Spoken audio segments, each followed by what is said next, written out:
आज हम पढ़ेंगे capacitance of parallel plate capacitor with dielectric slab.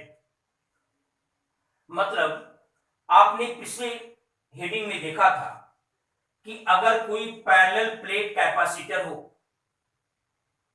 इसके अंदर पूरा का पूरा डाइलेक्ट्रिक सब्सटेंस भरा हो, पूरा फुल भरा हो, तो इसका जो कैपेसिटेंस आता था वो आया था के epsilon not A by D, C equal to आया था, जबकि इनके बीच की डिस्टेंस थी डी और प्लेट का एरिया था कैपिटल ए।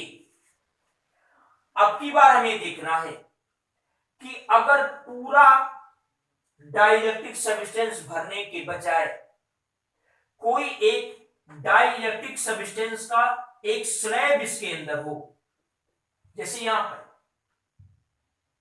तो उस कंडीशन में इसका कैपेसिटेंस कितना होगा। तो इसको निकालने के लिए मैंने पिछली बार भी बताया था कि कैपेसिटेंस निकालने के लिए पहले आप ये निकालते हो कि इन दोनों प्लेटों के बीच का पोटेंशियल डिफरेंस कितना है। पोटेंशियल डिफरेंस जब निकल जाएगा तो इस प्लेट पर प्लस क्यू चार्ज है, यहां माइनस क्यू चार्ज है, तो क्यू में हम v से डिवाइड कर देंगे, आपका कैपेसिटेंस मिल जाएगा। तो आपका उद्देश्य ये है कि हमें पोटेंशियल डिफरेंस निकालना एक्स वाई प्लेट के बीच का। तो इसके लिए पहले आप ये देखें कि ये जो आपने स्लैब रखा है इसकी थिकनेस कितनी है, स्मॉल टी। दोनों प्लेटों के बीच की डिस्टेंस स्मॉल डी है। इसका मतलब है कि डी माइनस टी पार्ट में क्या है, एयर होगा। पूरा डिस्टेंस डी है, ये टी है, तो जो डी माइनस टी वाला पार्ट है इसमें एयर है।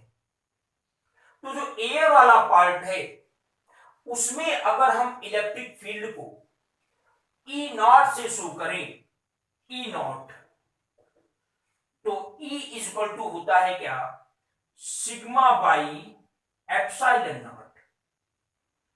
सिग्मा क्या है, सरफेस चार्ज डेंसिटी है, चार्ज की सरफेस डेंसिटी है, और जो सरफेस डेंसिटी होती है सिग्मा इक्वल टू क्या होता है, क्यू बाई ए होता है। तो यहां पर देखें सिग्मा को क्या लिखेंगे, क्यू बाई ए,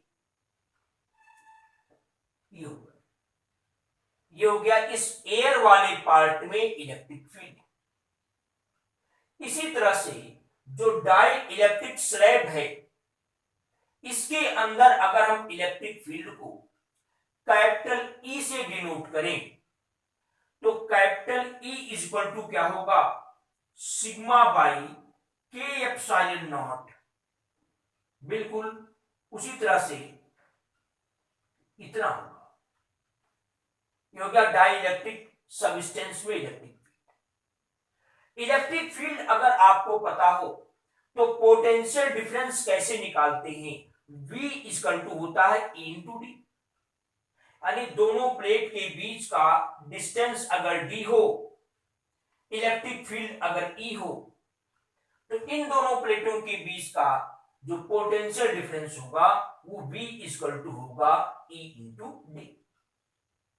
तो यहां देखें जो एयर वाला पार्ट है उसका इलेक्ट्रिक फील्ड E नॉट है, और एयर वाला जो पार्ट है उसकी डिस्टेंस कितनी है, ये पूरा डी है, ये टी है, तो एयर वाले पार्ट की डिस्टेंस कितनी होगी, डी माइनस टी।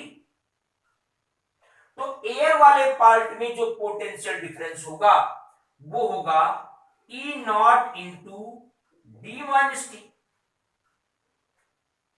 इसी प्रकार से जो डाइलेक्ट्रिक स्लैब है इसके अंदर इलेक्ट्रिक फील्ड कैपिटल ई है, और जो डाइलेक्ट्रिक सब्सटेंस है इसकी थिकनेस, इसकी डिस्टेंस स्मॉल टी है।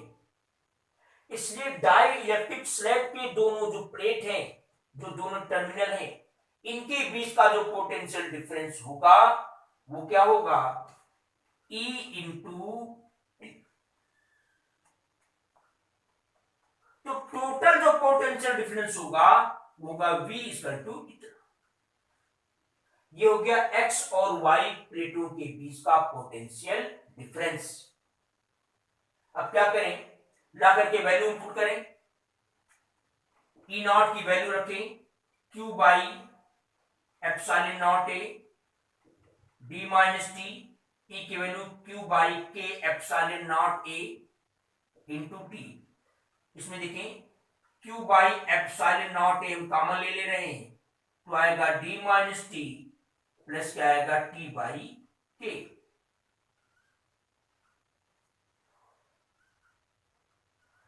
V इक्वल टू आया, तो इस कैपेसिटर का कैपेसिटेंस अगर हम C माने तो C इक्वल टू क्या होगा Q by V. Q by V की लाकर वैल्यू पुट करें, Q by epsilon not A D minus T plus क्या T by K. Q cancel होगा, C इक्वल टू क्या आएगा एप्सिलॉन नॉट ए ऊपर जाएगा, यहां आएगा D minus T plus T by K. ये फार्मूला आपको प्राप्त हो। अब यहां से देखें, इसके कुछ कंडीशंस भी आप देख सकते हैं। जैसे अभी हमने आपको बताया था कि यदि आपने इसके पहले पढ़ा है कि कोई पैरेलल प्लेट कैपेसिटर हो, उसके अंदर पूरा का पूरा डाइलेक्ट्रिक सब्सटेंस अगर भरा हो तो इसका कैपेसिटेंस कितना आता था, के epsilon not A by D. वो चीज यहां से भी मिल सकता है। कैसे मिलेगा, अगर पूरे के अंदर डाइलेक्ट्रिक सब्सटेंस है, इसका मतलब है कि स्मॉल टी डी के इक्वल है। तो जहां स्मॉल डी है, जहां स्मॉल टी वहां क्या लिख दे डी, क्योंकि टी इक्वल टू हो जाएगा डी। तो टी इक्वल टू डी यहां रख करके देखें, यहां रखेंगे तो क्या आएगा C equal to epsilon not A, जहां टी है हमें वहां डी रखना है, तो होगा D minus D plus D by K. ये जीरो आ जाएगा, के ऊपर जाएगा, ये आपको मिल जाएगा। इसी प्रकार से आपने पढ़ा था कि अगर पूरा एयर हो इसके अंदर या वैक्यूम हो, तो उस कंडीशन में जो इसका कैपेसिटेंस आया था वो कितना आया था, वो आया था C equal to epsilon not A by D आया था।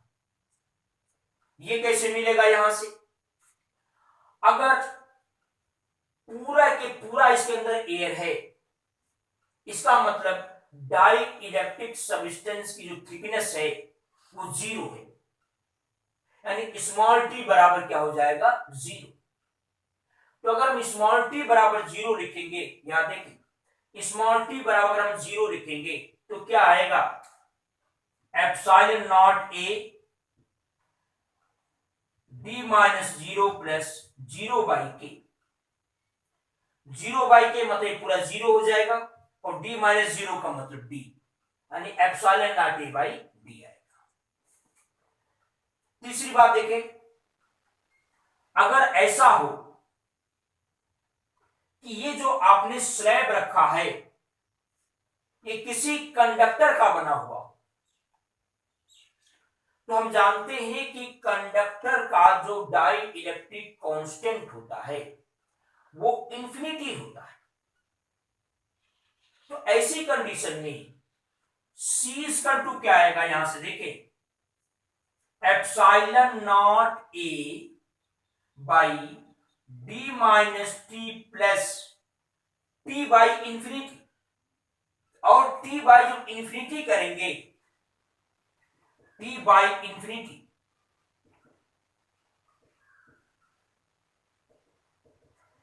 टी बाई इंफिनिटी का मतलब जीरो हो जाएगा, तो पूरी वैल्यू जीरो आ जाएगी, केवल इतना बचेगा। तो तब होगा जब स्लैब किसी कंडक्टर का बना हुआ हो। चौथी बात देखिए, अगर कि जो स्लैब है ये सिंगल ना हो, मान लो n स्लैब इसके अंदर रखे हुए हों, पतले पतले ऐसे n स्लैब्स रखे हों, एक स्लैब ये हो गया, ऐसे दूसरा, ऐसे तीसरा, इस तरह से अगर रखा हुआ, इनकी जो थिकनेस है मान ली T1 है, इसकी T2 है, इसकी T3 है, इसकी T4 है एंड सो ऑन। इसका जो डाइलेक्ट्रिक कांस्टेंट है K1 है, K2 है, K3 है, K4 है एंड सो ऑन ऐसे Kn है। तो उस कंडीशन में C इक्वल टू आएगा एप्सिलॉन नॉट A बाई, यहां आएगा D minus T1 plus T2 and so on plus Tn, plus यहां होगा T1 by K1 plus T2 by K2 and so on, इस प्रकार से होगा Tn बाई Kn, ये होगा। तो इस तरह से ये हेडिंग आपने पढ़ा। अब इसके आगे का जो हेडिंग है वो आप नेक्स्ट वीडियो में देखेंगे।